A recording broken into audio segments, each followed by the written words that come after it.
Everyone, welcome back to what I believe is episode 140 of the Fitness Devil podcast. We've been going through so many. This is a special one. We managed to get Martin Rooney on here today, and Martin is someone who I've looked up to for a really long time. This episode is full of energy. Martin is one of the most energetic and inspirational people in the industry. So I hope you'll take a lot away from this. It's a lot about how you choose your attitude and your actions through our less than ideal circumstance right now. There's a lot of great wisdom in this one. Hope you enjoy it. Stay tuned. Shut up and sit down.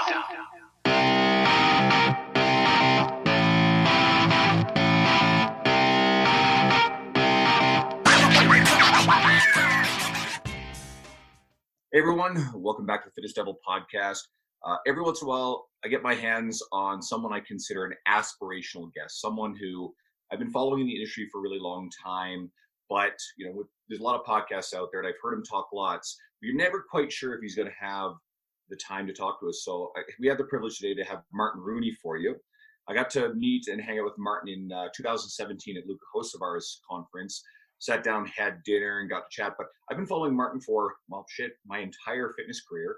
Martin, I didn't get a chance to tell you this, but I remember the first article I read that you had was this overhead pressing article. It's actually how I learned to press properly. Where in the video, you were talking about doing a band exercise in the gym, and you were hauled off to jail. I hope you remember that one. Oh, absolutely. That is one of the most viewed videos I ever did, where back then we were pushing buttons, and man, it was such a treat to make it, but it did stir up some controversy because that was at a time when there was this movement, if you will, that was going on in our industry, where it was almost what I called it was how the pendulum swung, right? Like, hey, for instance, what we have right now is an ultimate pendulum moment, where, oh my gosh, we've been pushed into our homes and everything has changed, and what do we think and where are we? Where the fitness industry has gone through some of those, and there was this point that I really recognized that it was all about corrective exercise and everything was dangerous and you couldn't do anything anymore. And anything you did, you were going to get ripped to pieces because some scientist was going to tell you why you couldn't do it. And so that was my version of somehow how to push back a little bit. And interesting enough, the pendulum did swing back, and no one seems to have a problem with a lot of different, whether you want to say core exercises, overhead pressing exercises, where let me preface it with this, though. Hey, guys, every exercise is safe and every exercise is dangerous. It's who's doing it, who the coach is, how it's done, when it's done, why it's done, and you just have to know the difference, and that's what coaching is about, which we'll hopefully talk about. But, hey, I just jumped into that, and I want to let everybody know. Yeah, I want to let everybody know everybody listening right now, hey, we are at an unprecedented time. I hope everyone is safe. And as Andrew was saying, guys, I'm not so busy that you can't get me on the phone, or I'm like up in some ivory tower, right? Like, so my boots are on the ground, and hey, I'm here to help today. And I hope we're going to not only educate some people about training, but fire them up about how we're going to overcome this current challenge too. Maybe that's where I was gonna say maybe that's where we start, because we've been bringing on people to either, like, we've had like Luca and Pete Dupuy on, and like Mark Fisher and Chad Landers. Anyways, we're bringing people on that are kind of staples in this industry, and like, what the hell are you doing, and like, how has this affected you? Just because I think that position on where people kind of look up to you guys, what are you doing, and is it much different from what they're doing, and can they learn from it? So I guess that leads to the question of, like, what are you doing through all of this? Yeah, well, right now, hey guys, I run a company called Training for Warriors, and we have a couple hundred locations around the world. So I think what makes me very unique at this time is it's just not like I have one gym, or I'm just in America or North America or North and South America, but we are global. And I've had to, not only does that mean I never shut off because someone is awake somewhere everywhere, but the rules, the governmental rules, who is open, who isn't open, what the conditions are and the requirements have been so different in many countries. For instance, right now, and we'll talk about this today, other countries are opening back up. So my facilities in Finland, Denmark, Iceland, they're reopening. They're reopening with new rules. So maybe we'll talk about how I believe the fitness industry is going to change moving forward. But at the same time, what I am doing in my real job, right? Like, so a lot of people like to say, man, he's a writer, he's a speaker, I've seen him talk. My real job is supporting the hundreds of facilities that are supporting tens of thousands of students around the world. So that is what I am doing and have been doing for the last 6 weeks nonstop. And that's why after this today, I will be doing my weekly big Zooms for all my internal network. Then I'm doing Zooms for all the students at all of the facilities as well. And ultimately trying to bring them a message of how this is going to be over. And so ultimately, yeah, that's the not fun stuff, but heavy is the head that wears the crown, right? And my leadership skills and what I have done to test myself at this time have been, I'm only going to look back and be grateful for what it forced me to become. And I hope everybody listening today, we spend some time thinking about that, whether you want to call it the silver lining or what did you learn to better appreciate, whether it be your business, your family, the members that you had that you took for granted, or just the ability to go outside and go to a gym. This has been an incredible reminder for me, not only of all the great stuff that I should be happy about, but also how happy I am. My years of preparation and challenging my own self, internally have prepared me for this.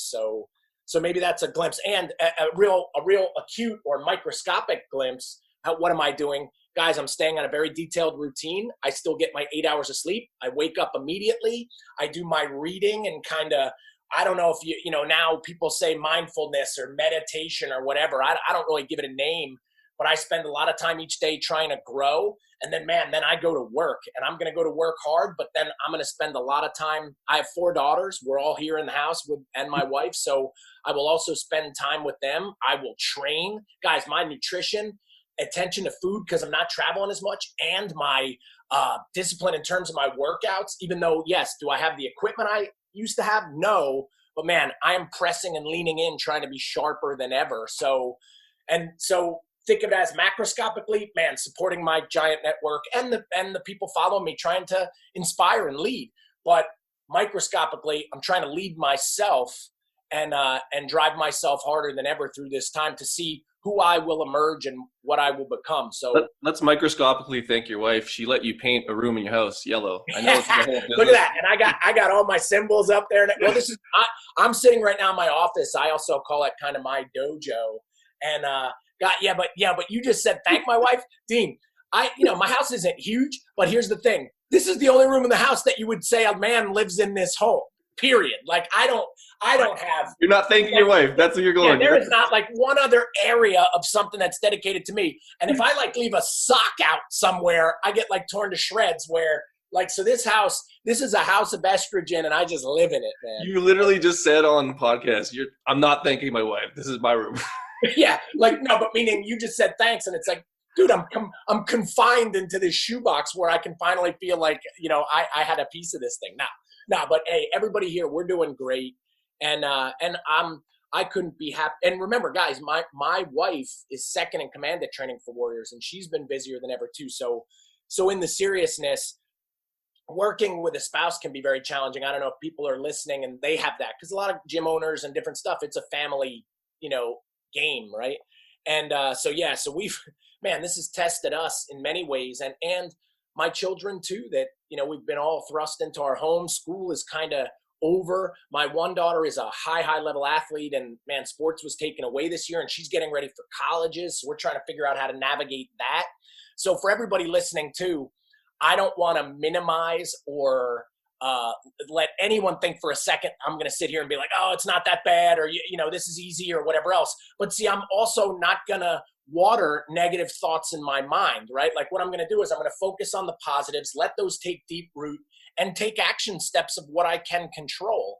And hopefully everybody understands that too, that yeah, I am not minimizing our circumstances or where we are or what has happened financially, economically, within our families. But at the same time, I'm hoping today we have some action items and solutions of how we can help you through this versus sit back and just point fingers of how bad it is. Well, this is actually why I wanted to get you on here, and why I enjoy your media so much is your high energy, you're inspirational, you're motivational. And sometimes those terms get, maybe cliched a little bit, but I mean, this stuff actually matters, and there's a lot of substance here too. And there's something that you said as well.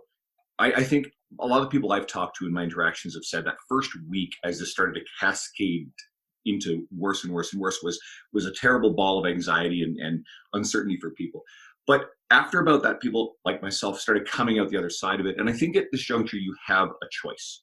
You have the choice to continue to be scared and uncertain and plug into the 24-hour news media cycle, or you can decide, okay, well, there's nothing I can do to change what's happening in the world. I can't accelerate the pace at which the politicians make decisions or this virus is dealt with. So instead, I can control my own actions and my own attitude, like you just said. And I've been personally devoting myself to studying restudying an old certification. I've been reading a handful of books. I'm going to begin starting to film some new video library stuff. I have been doing a lot of work in coaching. Yes, I've lost about half of my income, but I'm not dwelling on that. I'm so fortunate that between all my clients and what we've been able to work with, I've been able to retain half of my income. And all the work that I did long before this put me in a position where I can live, I can survive off that. So now, why take the foot off the pedal for the next few months or however long this lasts, come out the other side of it, and then start to work at it again? I would like to put myself in a position where I am better than ever as this stuff starts easing up. And I hope people start realizing that it is okay to work at your business, your career, your ambitions now. And yes, not to be insensitive to people who really are in a rough place financially, who dealing with sick family members, that stuff is there. We know it. There's no insensitivity towards that, but it doesn't mean you have to use that excuse to put yourself on pause, your career, your fitness, your nutrition on pause, because it's really just an excuse to be lazy. And I'll put it in that blunt term. And some people choose that route. I personally am not choosing that route, and I don't think anyone who listens to this would choose it either. Yeah, well, hey, I agree. Not only 100%. And I wrote down some ideas here because and again, we want these ideas to be gifts for everybody. Like I always say, thoughts are things, and we got to really control them because that leads to everything else. And hey, this circumstance, I call it two things: a great revealer and a cocoon. And what do I mean by that? So a lot of people have been pressed into their homes, right? And we think that we are isolated or hidden away, but really, actually, this has revealed us and every aspect about us more than ever. And what do I mean by that? This has revealed whether you were disciplined or not, right? Like a lot of people used to say, I can't work out because I don't have time. I can't eat right. I don't have time. I can't read those books. I don't have time. Well, now we've got the time. And if you don't do it now, then that has revealed something about your discipline. Some people might say, I wish I had more time to spend with my family. I wish I could reconnect with these old relationships. But then we get put in there and, hey, this has also shown us what type of relationships we've built. And a biggie, and why training for warriors, guys, the great news that I have is all of our facilities are still, hey, of course, everyone has lost people, but they're thriving. They're not closing, where these big companies that had no relationships or communities that I was always presenting on and talking about, they're more challenged. So this is a revealer of your business model. This is a revealer of how you took care of your customers and where you were on the hierarchy of what they value the most when money becomes less expendable.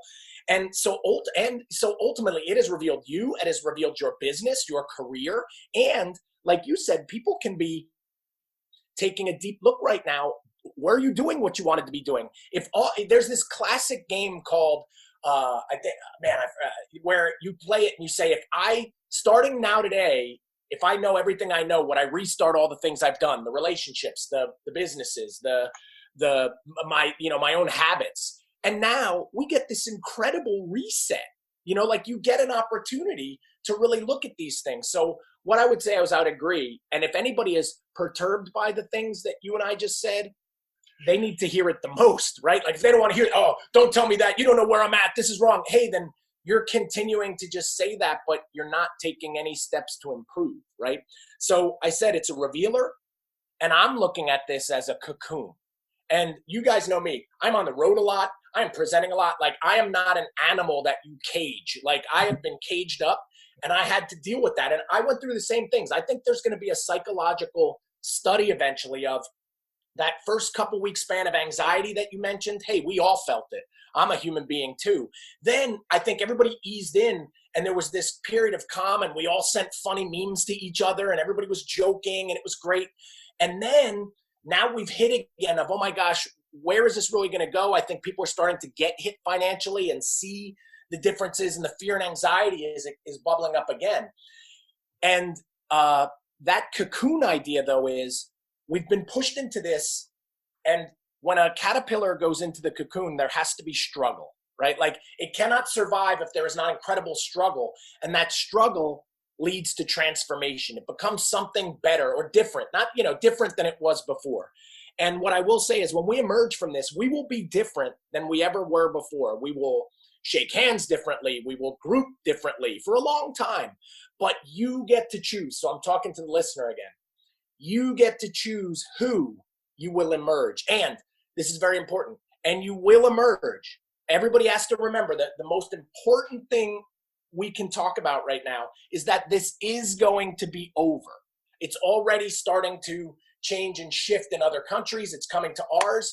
And it is going to be over. So who will you be when we emerge? Will you have tried to stay the same? Well, unfortunately, that won't work. You'll probably be worse, a little older and not a little wiser. Or will there have been skills? Like you said, what will you be reading? What will you be studying? What will you want to do when you emerge? And what will you take now, never for granted again, as you come out of this? So I think in a weird way, we've been given this gift. And I get it. It's hard, right?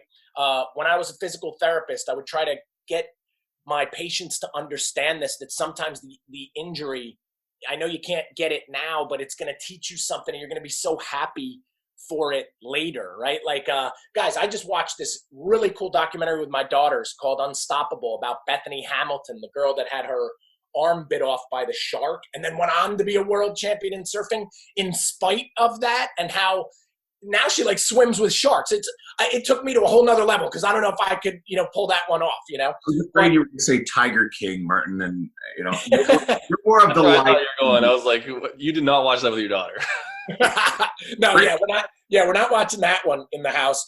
But what I'm getting at is I know it's really hard for everybody right now, but we're going to be better because of the challenges that we experience, and it's our choice of where we're going with that. So I guess I think this is cool because you deal with people like in your business and people that are like directly kind of affected by this in your business. What are kind of some key points I guess you've been telling them? Because I know you have like a message for the audience, but specifically in your business, like how are you getting your people through it? And like, what does that look like for them getting better or evolving in the cocoon style idea? First off, leadership, guys, is about constant communication and planning. So every day I've got to be communicating with as many people within my network. And then I'm also forcing myself to communicate with all the end users that are using my network. So communication, that's the first part. Because a lot of people, they got, them, like I guarantee you guys have some friends that like, where are they? They kind of disappeared. I'm not seeing anything. Where are they at? And right now, this is an eternity. A couple of days goes by under these current circumstances. That's like not hearing from somebody in a year. And by the way, how somebody portrays themselves on Instagram or Facebook in this edited, filtered world may not really be what's going on inside the real battlefield, which is the 5 inches between. Yep. So you got to reach out. And it's not easy. You don't want to have to do that, but you have to probe, because ultimately the best gift you can give someone right now is to get them to embrace the current challenges, embrace the things that they are afraid of, and minimize them while giving them a plan which increases their ability to cope. And hey, I am not a psychologist, but I have reached out to every one of the ones I know. And guys, that's one of the big secrets. So another gift that I will give right now, everybody needs to write down, like, what are you really afraid of? Like, what has really happened? You heard Andrew say, look, my income came down, but now I'm doing this and I'm doing that and I'm growing here. And then his fear level, his threat level is lower, and his ability to cope is higher because he's controlling it. And then he controls his fear and anxiety. Whereas if you say, oh my gosh, I can't believe this, the government's doing that, I can't do anything, and I'm paralyzed, and what's going to happen? I'm going to lose everything. And all of a sudden, if you really embrace it, you'll start to see it's not probably as horrible as you imagine, right? Like anybody listening to this has their health right now. Anybody listening to this has a computer and is in their home and is, we are with our families. We are going to get through this all together. This world is globally going to come together. And you start to say, okay, so this is the circumstance. I can handle it. Here's the actions that I will take. And see, I believe as a leader, that has been my job, is to minimize that fear, maximize their action, because there's an old famous line. I think it's something to the effect of action. Action kind of reduces fear and anxiety, but that's just kind of always. It's like a joke, like that when you're taking action, it really, that's the big thing. And a lot of people, guys, yeah, Tiger King or sedating yourself with shows or alcohol or bad snacks like that, that's just covering it up, and you're running from it and not facing it. And then unfortunately it's still sitting there in your mind digging in, right? And so that would be another one, is what am I doing, or what is the stuff? I'm confronting the brutal facts. That's what a leader has to do. But then we are showing it for what it truly is, and minimizing it through the actions that we can control and that we can take. And guys, it's taught me a lot. I've had to go back to some of the greatest, like on my shelves, guys, right now I'm not reading about training. I'll tell you that. Like right now I am reading about, the mind. I am reading about leadership. I am reading about, overcoming greatest challenges and trying to take myself to another level with that. And I don't know. I think it's great advice, and it's really helping the people in our network.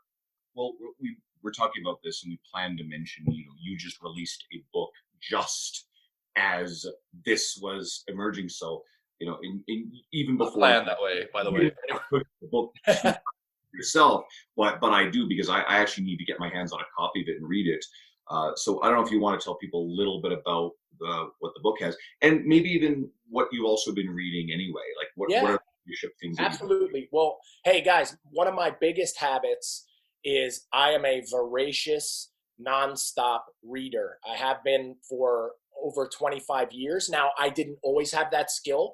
For a long period of time, I only read what I was assigned to read in my degrees. But then when I found passion for a subject, it's like I created my own university, if you will. And my proud, or my trophy case, now I don't have awards up and medals and degrees, but my trophy case is my library, right? It's got over 2,000 books on it. You cannot get on that shelf until the book has been read. I have it very categorized, guys. I'm very my wife likes to say OCD, which I don't know if that I don't know, but I'm proud of how I have put together my library, because I believe it's a reflection of me. Like it's they're like old friends, but also I'm a composite of every one of those books that I have read. And after I had read so many books, there was a longing, right? There was this longing like, wow, I wish I could read this book. And I would look, but I couldn't find the book. And you know what I would do? Then I would go write the book. And you've got, Andrew has some of them, he was showing me before. Like there was no book. I was studying the martial arts. I was one of the original guys that ever trained anybody for mixed martial arts for combat. And there was no book. So I wrote the book, and then I wrote another book. And then, and my journey into the things that I was trying to discover, I would write that next book. And I've been presenting about coaching around the world for the last decade. And I kept saying, here's the book I want. I want to read this book. I want to read this book. And there wasn't that book. And here's what I did. I sat down and I said, I'm going to write this book, but this book can't be I can't write a textbook about coaching. It's not palatable.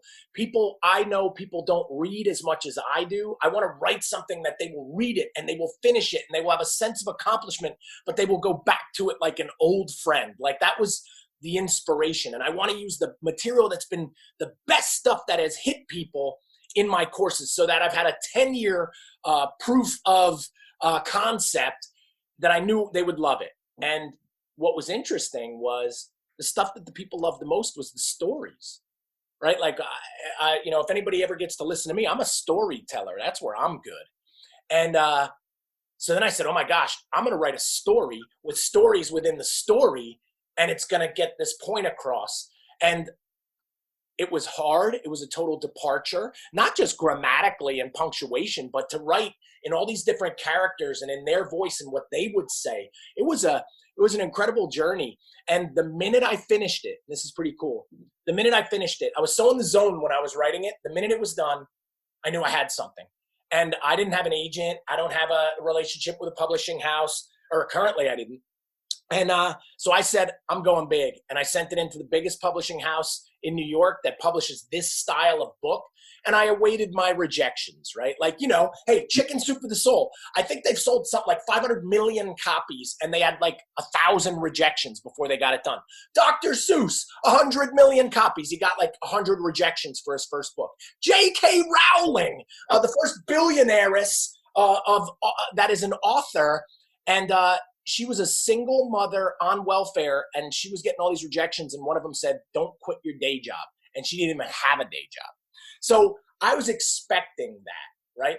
Well, a day later, the top senior editor from Wiley Publishing writes me and says, this is one of the best ones we've read in the genre in so long. We have to have it. We not only have to have it, we are fast tracking it. We're not going to let it go a year, year and a half before it comes out. We want it out in a couple of months in March so this thing can hit right when spring sports hits. And the book released one day before we all got pushed into isolation, which I was really bummed at first. And then now with the thousands of people, guys, it was just, it's the #4 bestseller from Porchlight Books for the month of March, and you got to see the other names on that list. It's insane. And the emails that I am receiving around the world, I could have never predicted how bad people needed the messages, the lessons, and the stories inside of it. Because, see, a lot of people might think, oh, I'm a fitness guy or I'm a sports guy, so I'm a coach. No, everybody is a coach now. You are a coach to your kids. You are a coach to your spouse. You are a coach to your friends and your community right now.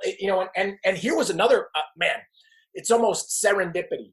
And I'm showing you guys right now, but on the bottom of it, it says it's an empowering story on how to be a great leader. And, the title is Coach to Coach, but man, that word leader, I didn't want to use it. I felt like, does that match a coach, leader, coach, teacher, coach, mentor? What word am I going to use there? And I went with leader. And guys, there has never been a time in our history where we are watching our leaders more closely. There has never been a time in our history where we have to not only lead others, but ourselves. And like I said, everything got pushed through so fast. It was like split-second decisions. I didn't get to mull over this for a year. It was like, here's the cover. Here's what we're doing. Here's who's behind it. Get me a forward. Let's go. It's coming out. And, man, everything, I think, happened for a reason. And part of that was to help everybody get through this stuff now. And I could have never seen it. So that's the story behind Coach to Coach. But the stories inside of it, guys, it rocks people. People are calling, they're leaving messages crying, but not crying tears of sadness, but of joy and emotion of how this thing is hitting people. And I don't know, I couldn't be happier. It is just a tough time because people can't go to bookstores to get it. And, and hey, I understand people don't maybe have the expendable income, or maybe they're not trying to pick up the habit of reading now. But I'm promising anybody, when they attack this could be the book that gets them started. Just like there was a book I read actually, here's pretty neat. I haven't said this before. There was a book that I consider the first book in my library of those 2,000. That was the one that I read. And because I ripped through it, that led me to another book. And I've been reading books ever since. And I'm hoping that this book is that book for someone else. So. The reason why I like that story and kind of the whole idea behind it is like it kind of started off with like you want to write a book that like because you didn't have this book, so you want to write it. But I think that's the greater message, and I think a lot of things that are helpful for trainers and the people listening is that stop bitching about the problems and like start creating solutions. And that's kind of why we started doing these types of podcasts in the recent months. Like we kind of doubled down on it because our way of offering solutions was bringing on people like you to say, these are the things I'm doing, as opposed to, like you said, the people that are disappearing. And the people that are disappearing, a lot of them are the loudest in terms of making excuses and complaints about this whole situation. And I don't think that that's where this thing needs to go if you want to come out on top. Yeah, well, no, this is a very polarizing time, right? I could agree, Dean. Like everybody is polarized, and hey, you gotta. Our parents and our grandparents were called to fight in wars in other countries, and it was a different type of battle. Right now, the battle is going on in between our minds, and everybody is trying to, with social media today, we're all trying to influence each other in certain ways. And I just challenge everybody, be very careful how you're trying to influence. You sharing really bad news and ugly stuff or horrible stuff, or are you sharing right now news of positivity, and and of recovery and of growth. And you got to decide what side of the fight you're on. I agree with that point too. I was going to say, like you're talking about, being a leader. I think that a lot of people are getting very caught up in complaining about external things, and we don't get into politics, but certainly complaining about some of the leaders involved in all this stuff. And yeah, I mean, I understand that some of what they're doing certainly is affecting us, but you can counter that by taking control of your own situation. No matter if you just get sucked into, I always complain about that news media cycle. If you get sucked into that complaint system, it just becomes an excuse for not doing anything, and it's this victim mentality, this externalizing of blame, and therefore externalizing of any control over your own outcome. And everything you're saying is about taking that control back. And again, another one of my biggest pet peeves is the constant stream of negativity. And sometimes that's well-intentioned people sharing the opinions of medical experts that is a bit naysaying. And I'm not saying that, we got to pay attention to the ridiculous crap that doesn't have any science behind it that sounds positive. But I think that, if people see hope in some development or some idea, and then somebody else is coming in and it's just, they've made it their job to shoot this stuff down, just to stomp all over it. But what they're doing is they're actually destroying hope. And that can be a really negative thing to subject yourself to. So I think number one is actually, even if you like those people and where they're coming from, maybe evidence-based, I actually think unfollow that stuff, because at the end of the day, it doesn't change anything. It doesn't help you. And don't be the person that continues to perpetuate and share these negative images, this negative information, this medical stuff even. Turn around. How can you be a positive role model example to the people in your world, and like you're doing, and how can you take actions that are going to improve your outcome? Yeah. Well, hey, a couple of things. And I always take notes when I'm listening to stuff. And the first one that I would say, an easy way, it's almost like I try to, hey, for everybody listening, what I always tried to do in fitness, nutrition, coaching, is take complex ideas and make them simple. Where unfortunately, sometimes a lot of people, they think mastery is like making something simple really complex, right? Like, so guys, hey, make sure right now you're not taking in more calories than you're putting in. Make sure they're coming from good sources, and stick that in the hole under your nose. Like, that'd be a good place to start, right? Like, instead of, hey, what do I think of keto or gluten-free or, some type of new vodka product, which is where I think we get caught up. We major in the minor stuff, right? That would be one that I was hearing when you were saying that. So people have to be very cognizant of their filter, right? Like, I'm very cognizant. I consider it's like I have a filter around me, and only certain things are going to get through that filter, right? Like, that are going to drip through, if somebody thinks about their coffee filter. And one thing that I loved what you said, which hit me, in all the leadership books I've been going through, there was one, man, you guys are going to love this quote. It's from Napoleon, right? Hey, who was considered a pretty good leader, right? I think sometimes you hear Napoleon and you hear, like, you think, oh, he failed, or we only know his Waterloo. Right? But, guy almost took over the whole world. But, hey, Napoleon said, a leader is a dealer in hope. And I love that, because you kept saying that word, Andrew, hope. Now watch this. A fitness professional is a dealer in hope, right? When someone comes to you, I hope they have the answers for me. I hope they're going to be the one that inspires me. I hope they're going to be the one that helps me lose that fat, or I hope they're going to be the one that gets me to develop these habits that I know I should have, but I can't do it. We are dealers in hope. And I'm going to give you this big kind of little Zen idea that I got from a long time ago. That's other history for anybody listening. Guys, I have a big martial arts background. I'm a black belt in judo. I have trained not only physically prepared UFC champs and top martial arts world champions in so many different disciplines, but also competed in them. And that was a long journey in this concept, I guess, of Zen and self-control, all the things that maybe people are hearing today, whether you want to say it's the soft side or the spiritual side, right? But this is something I always learned in times of turmoil. Imagine right now we were all in the desert, right? Because I seek out challenges. I always did. But now imagine we're doing like a desert run, right? And can you imagine 140 degrees? Our shoes are melting. We have no food, no water. We're absolutely suffering. It would be so easy to be depressed. It would be so easy to point out all the things that are horrible. It would be so hard to see the positive in this scenario where few things can survive, right? But now imagine on the horizon, we see an oasis, right? Like you can see it. You know, you still got to go through the desert. You still got to get through the storm, but you can see it. And the minute that you can see it, what does it do? What does it create? It creates hope. It creates joy. Like you have this joy, right? Like I can see it, like, and I have this hope. And now it creates energy. Like all of a sudden you got more energy than you had before because you can see that destination in sight. And you get to decide over those next steps in that journey until you get there, how you will act and who you will be. And I want to remind everybody, that's what I'm trying to be, man, as a dealer in hope. The oasis is there. You got to look for it. I see it. Like I've seen it every day. We're not staying in our homes forever. That's not happening. The economies of the world are not going to go away. That's not happening. I can see it. And because I can see it, I'm trying to see now every step I'm going to take so that when I hit that water of that oasis and I take my first drink, I'm the person that I really wanted to be when I did that. And when I look back of all those footprints in the sand, I'm going to be happy for that battle and who it forced me to become. So that is, it's kind of this, like, these are the things I wake up each day. And it's when I'm sitting there, I'm like, I can see it. I can see it. Hey, some of my countries are opening up right now and like they're going back. It's 15 people. They're staying apart.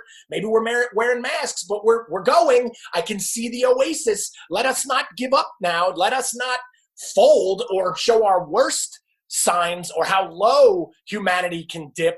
Let's elevate ourselves and show why we rule this rock, because we were able to take on challenges when no one else could do it together. So let's touch on the oasis part, and we'll narrate this how we want. But like you said, you could be the person you want to be when you get to that oasis to drink the water.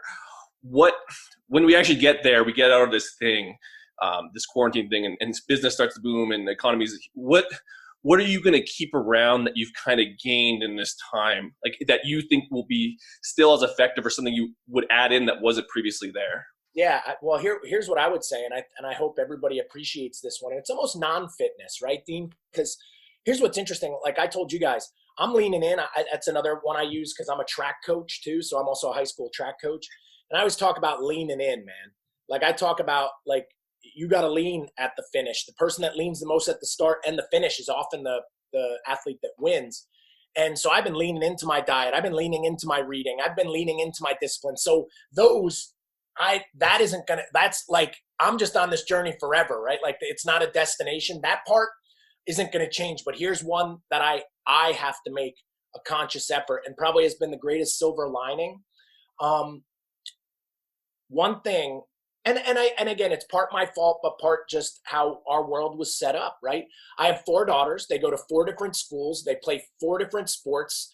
I'm a high school coach. We're running around like maniacs. Like trying to keep our schedule set is absurd. It's like Grand Central Station. Who's going where, when it's happening, what's going on. And you know what's interesting is we have had more family dinners together and actually prepared the food, and the kids are now preparing the food, and we sit down and we're tasting the food and we're enjoying the food.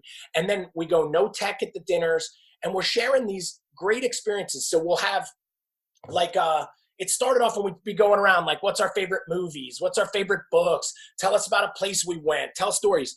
And then I took it further, and we started doing these, whether you want to call them gratitude exercises or not, or appreciative or recognition. And we call it the Rooney hot seat. And say it's my 7-year-old. She'll sit in the hot seat, and we all have to say something we think is great about her. And then we go to the next one, and and all 5 of us say something great about that person. And we go around the table until everybody gets some of that. And then the next night might be, what are we proud of? Or how is their relationships? And guys, I'm learning how my kids get along, and just so much stuff about them that I didn't know. That guys, I travel a lot. You guys know I was on the road 150 days a year. Then I've been trying to bring that down and focus on them more. But I think the big thing I'm going to take away is I'm going to have to figure out how to continue to create quality time and not let the world or the society structure suck me in and remove some of the things that are really important. And I hope, guys, this has been a 5 or 6 week experiment in like, again, like, are you back engaged with your family, or are you like hiding on your tech and is everybody in their room in a corner of the house? Like, you can't let that happen right now, because I'm going to miss those dinners when this is over, because I won't be able to have them as much. That's for sure. I'm sure we're going to try, I guess, figure it out. But I'm going to miss some of that stuff, and I want to be better at it when it's over. So hopefully that's a cool answer You're there. doing it over video when you're in Iceland, on a trip. Yeah. Well, but I think it's helpful. Like I think that everyone's going to have their thing, but it's kind of like when you go to like a different environment and you kind of experience, or you experience different people and their stories, and then you kind of take from what is helpful and then try to figure out how that fits into whatever evolution you want to go to. And I think that this could be that opportunity for some people, like, because I'm sure, like you said, you'll figure it out, but you also realize that your business might change slightly to do this thing, because at the end of the day, you still got to live your life, and you still got to have the things you want, which might not equal more money. It might just be a little less and then more family time, which is invaluable. Yeah, and you have to decide what is more important. So here, I guess that's interesting, because I said about racing, right? Leaning in. I think we were all in this rat race, and I think people are more distracted than ever, right? Like with social media and our egos taking over and thinking like why is everybody sharing so much stuff? Because everybody thinks that everybody wants to hear from them, or we want to be heard. And let us not forget that the people that want to hear from you most are the ones that are right there in your own home, and that's who we're usually spending the least time with. So this has been a great revealer for me in that area, where I definitely need to be better.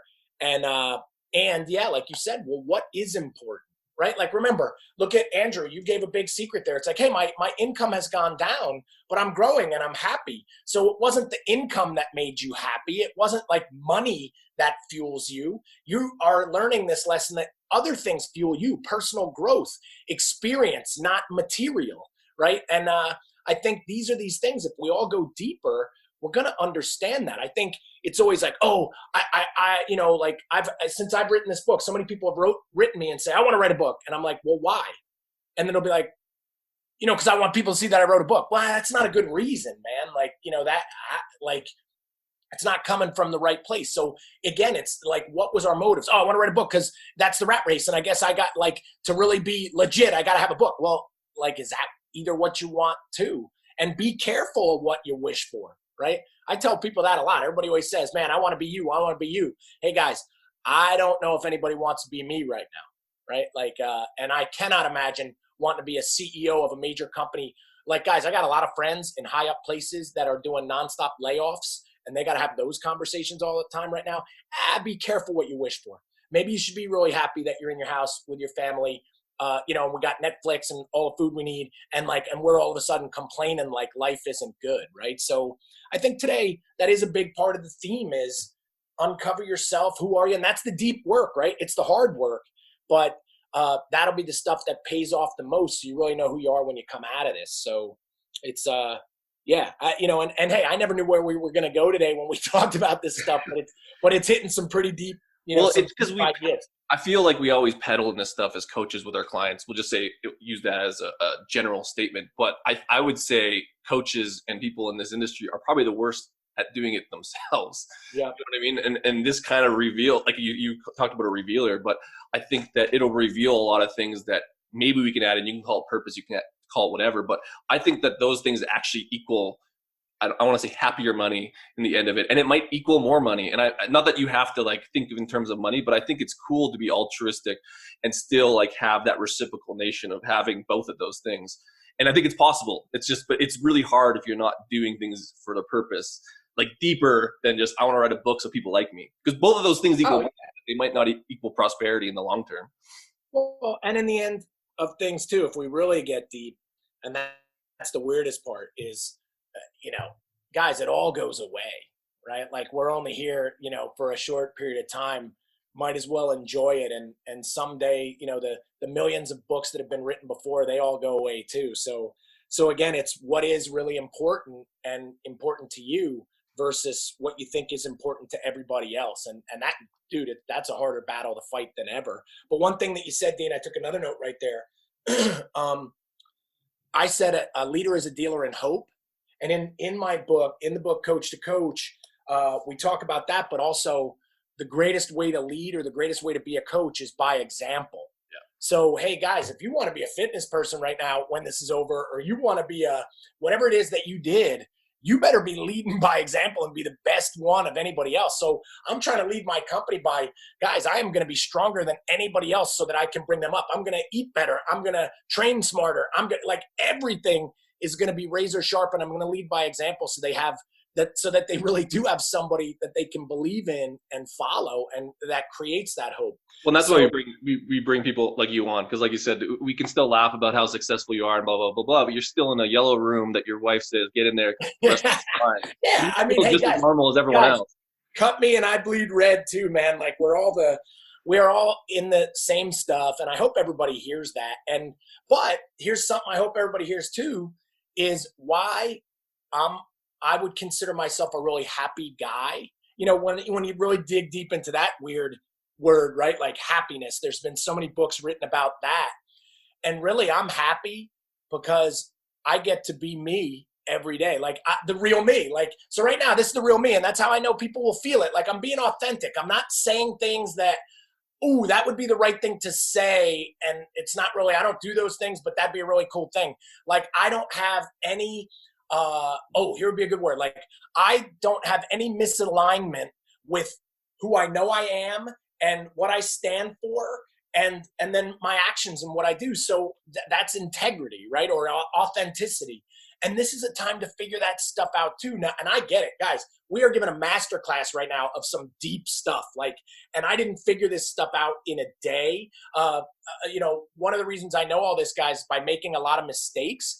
And then also, I'm just getting old. You know, I know from hearing from my voice, people probably can't imagine. They say, wow, that 28-year-old's really on fire. No, I'm going to be 49, which is really hard for me to say. And, I'm approaching 30 years. You know, I've been in fitness for more than 30 years. I had my first PT job when I was 17. But guys, in 30 years, if you're a nonstop student, you're gonna know a lot of stuff by the end of it. And I'm just hoping to hand some of that off. And hey, I don't have all the answers, but the reason that I am not living in fear or worry is because I know who I am, and I know I'm doing what I love, and there will be a value for that when we get to that oasis. Another reason why I want to bring you on here is I think you're, as far as a lot of our guests go, you're very well known in the industry. You've written for T Nation for a long time. You've had your own successful business. Like you say, you travel and present a lot. And within our audience, I wanted to either remind people of your attitude, your energy right now, because I think it might be some of the best things that people could expose themselves to. Or maybe there are a handful of people a little newer to the industry. They spent their time on Instagram learning from a lot of that stuff and started discovering more quality things. And maybe you haven't shown up on their radar yet. So I'm kind of hoping that those people then turn around and go start absorbing the things you're doing. Check out your media, check out videos that you're doing. Your video work is really great because the writing's always solid, but sometimes that energy doesn't come through writing Yeah. as much as someone who's got a really vibrant presence. So I hope that people go check out other podcasts you appeared on. You have your own podcast.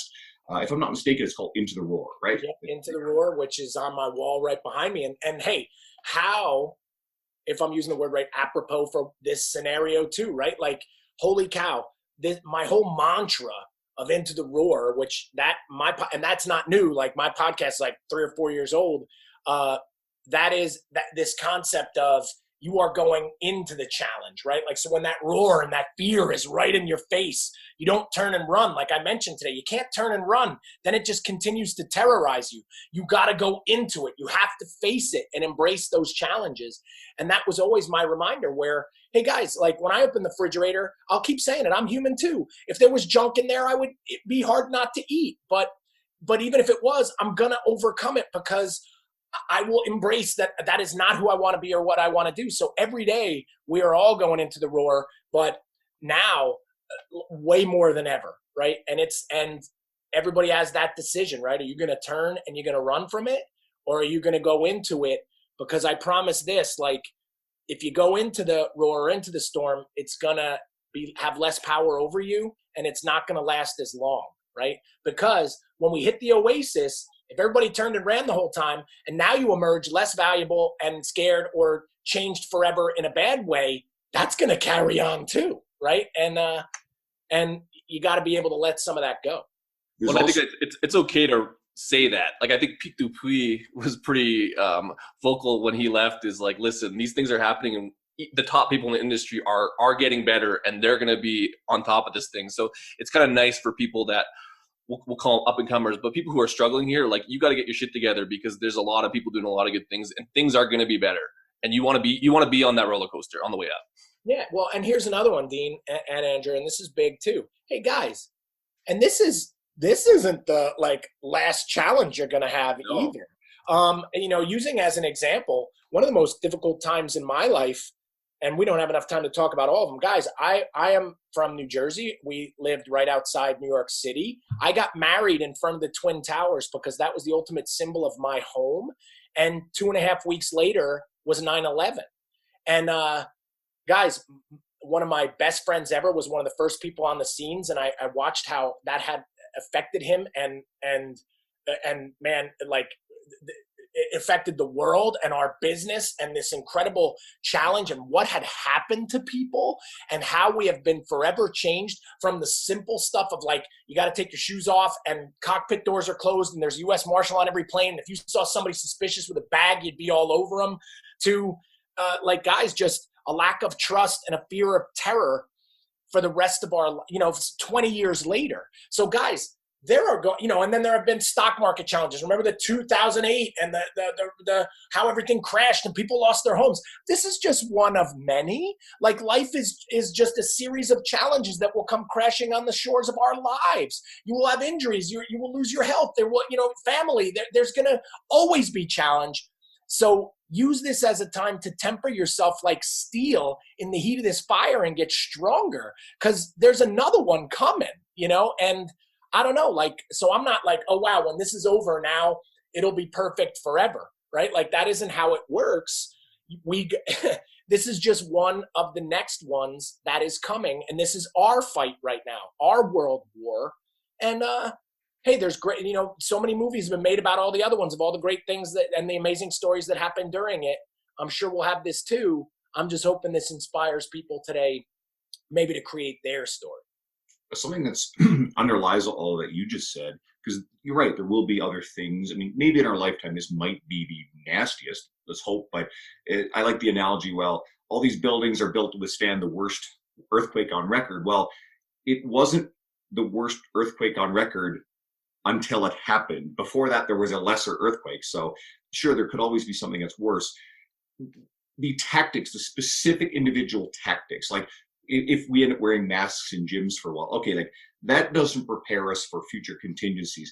It's the attitude, the indomitable will, the behaviors, the actions that you take now. If you can get through this, anyone who survives this is probably going to be really well prepared to handle all that mundane routine bullshit that happens. Any trainer who's a little stressed about the variability of their income, you get through this, that shit won't bother you anymore.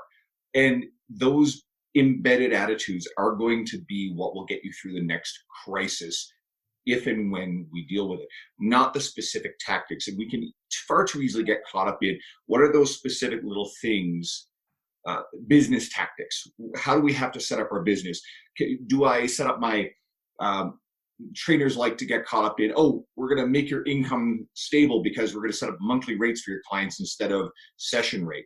That's going to create the illusion of, it'll settle the unease that the soul has with some of these little instabilities.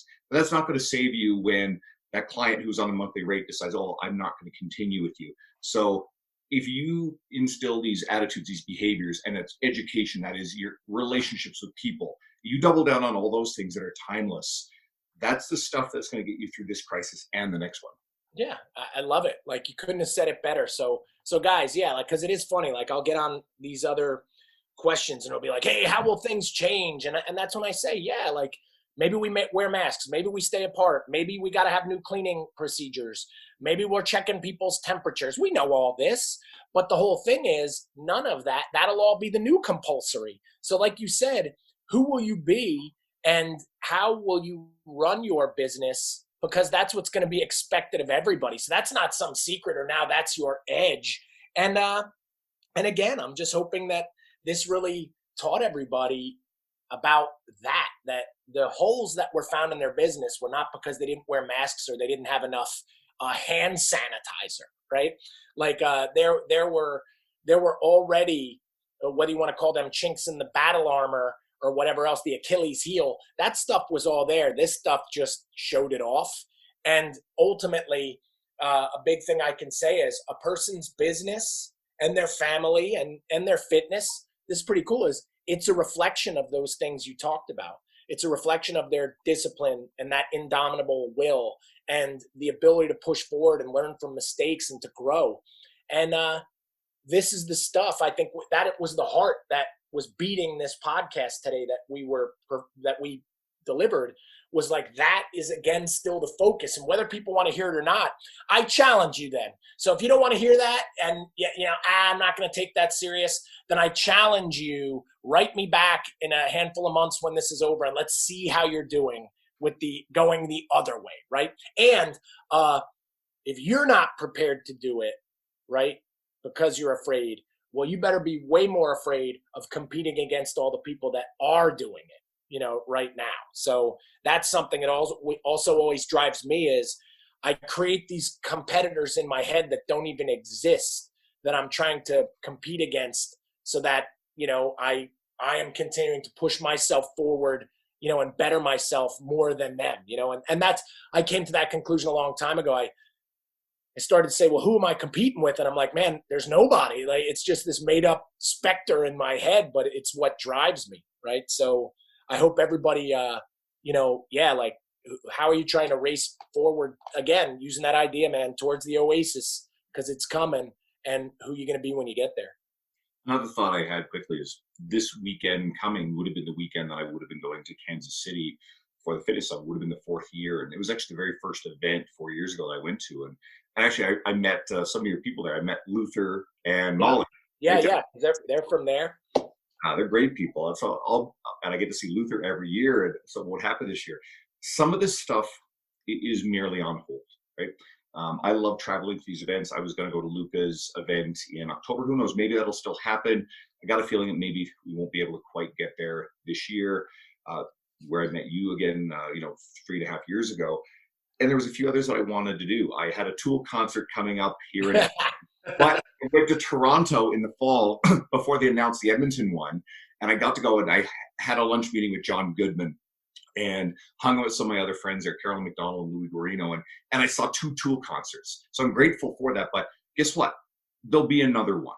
Yeah. And there will be more events. And in the meantime, I've already settled my soul. And this year was supposed to be a really big, busy year with a lot of cool stuff. I was going to visit Teen Asian headquarters in September and check out a Deftones concert.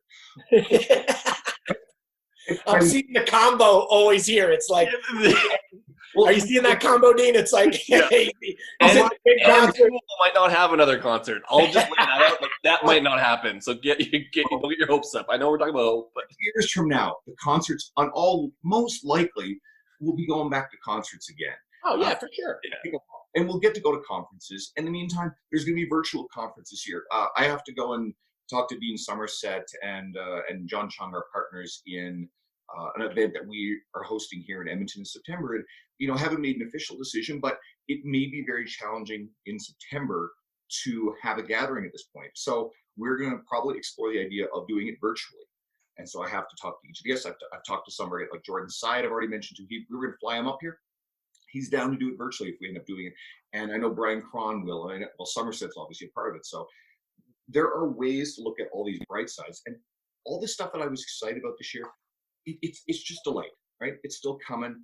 And I'm going to still put a whole bunch of other work into taking good care of my clientele, not just the people who still stayed on and found a way to work with me, but the people who couldn't, the people who had to, suspend everything because, their livelihoods were also in jeopardy with this one. And that's, at the end of the day, you double down on the people that are directly in front of you. You get to do all these other cool extra things. And yeah, this is stressful. This is not a picnic, but, and I'm sort of careful how I say this. I also am choosing to see the opportunities and the positives within this. And I think some people are scared of that because, yeah, there's a lot of people hurting and there's a lot of people want to live in the negative. But there's nothing wrong with choosing to see a positive outlook in this, choosing to direct your actions positively, and to actually choose to be positive through this. There's no rule that says we have to suffer just because our environment is far from optimal right now. Yeah. Well, I would say even the last gift there that I can give today, and I think I've exhausted my Zen stuff, but you were bringing something up that's very important. And hey, it would have been easier for me to say too, like, oh man, this was such a big year. I had so many presentations and I was going to all these new countries, and my daughter was going to have the big year, which was going to get her that college scholarship. And we had all these records planned and more national champions. Guys, but here's the thing. The two types of thinking that are the most dangerous right now for anyone, and again, this goes deep, is to only think about the future or only think about the past. And really, the only place that you can do anything about either of those moving through this river of time is to be present right now, right? Like, so right now, I've just been zoned in on this, locked in here. And you know what's funny? When I'm zoned in the moment, then I have no fear of the future, and I'm not letting past control me either. So guys, in your workout, in your meals, in your time with your family that you have right now, don't let the future or the past ruin it, right? Like, so, and you said it the right way of, hey, I know this stuff is going to happen, then let it go. Like, I would even challenge you, Andrew, like, don't talk about the next Tool concert. Talk about what you're going to be doing right now in this moment, down to like in every breath, right? And guys, I get it. Like, that's the ultimate, like that's the holy grail of Zen that we're all reaching for. And I've seen glimpses of it for years, but never really was able to attain it long. But that is also it, guys, that if anybody's not feeling great, hey, take some deep breaths, calm it all down, focus down on the right now and what can I do right in this moment, right? Because there were no guarantees. There were no guarantees you would have made that concert. There's no guarantee. Hey, maybe this happened. Maybe this happened because you would have been on a plane that wouldn't have been the right thing to be doing. So like, guys, we can't play that game. You got to play the game of you woke up today and how are you going to make today a masterpiece? Because if you do that long enough and hard enough, your future will go great when it comes. And your past will look really good when you look back in the wake of what you've done. And I get that too, that's tough. But right now, that's where we are. And again, the old cliche, right? Like the future hasn't happened yet and the past is gone. And that's why today is a gift. That's why they call it the present, right? So that might be my big finale mic drop of, guys, you got to be right here, right now, and doing your best with it, because that is the only thing that you have control over.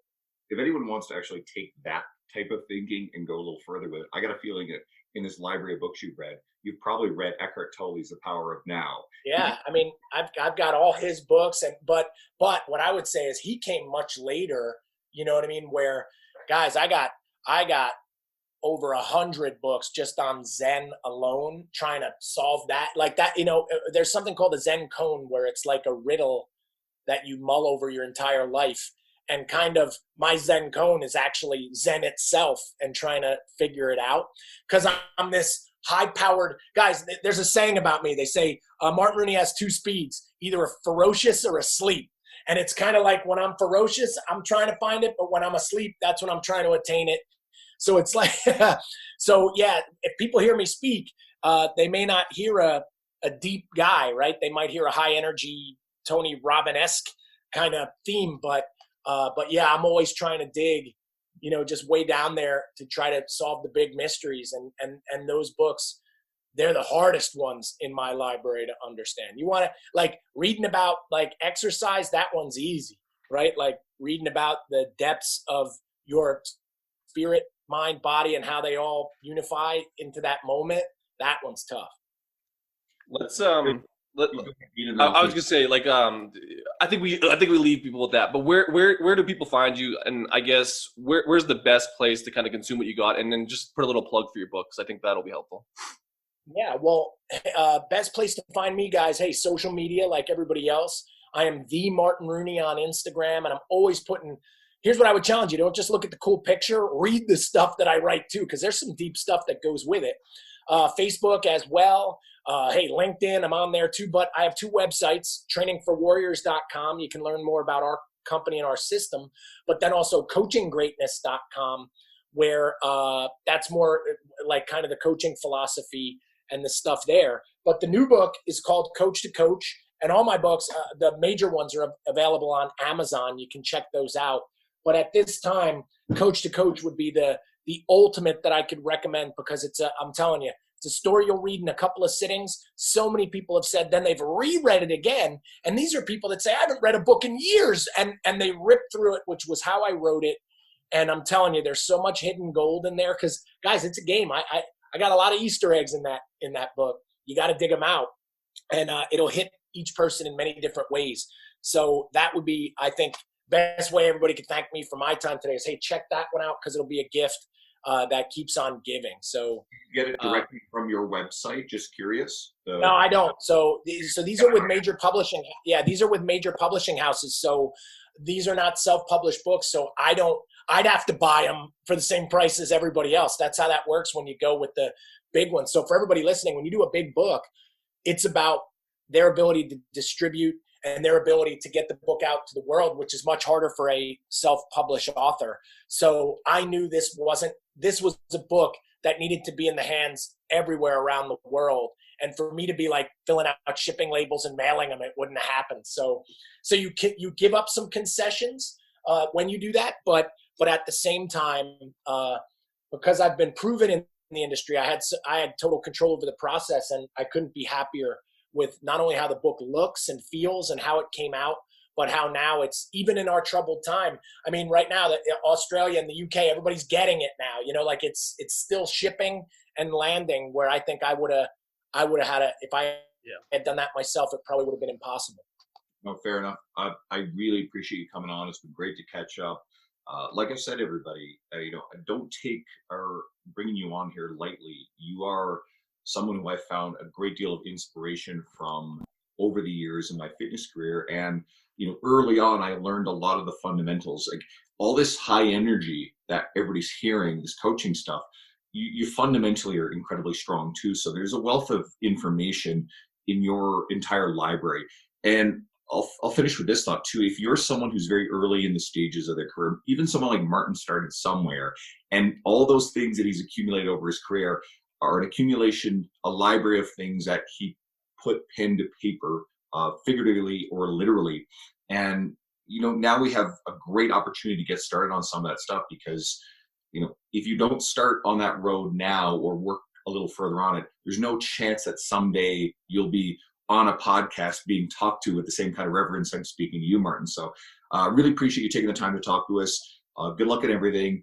And thanks to all the listeners who continue to be tuning into this special series that we've been doing. Good luck to you guys. No, hey, my pleasure. And the last request for everybody listening, don't just try to understand what we talked about today. Try to write it down and take some kind of action on it, because nothing will work until you do, right? I think that's the big difference. Is a great coach takes somebody from knowing to doing. And that's what I'm hoping somehow I inspired everybody just a little bit today to take one step further, again, using that analogy, closer to the oasis today. And I promise that'll be the best way you can thank us for the time we just spent. Shut up and sit down.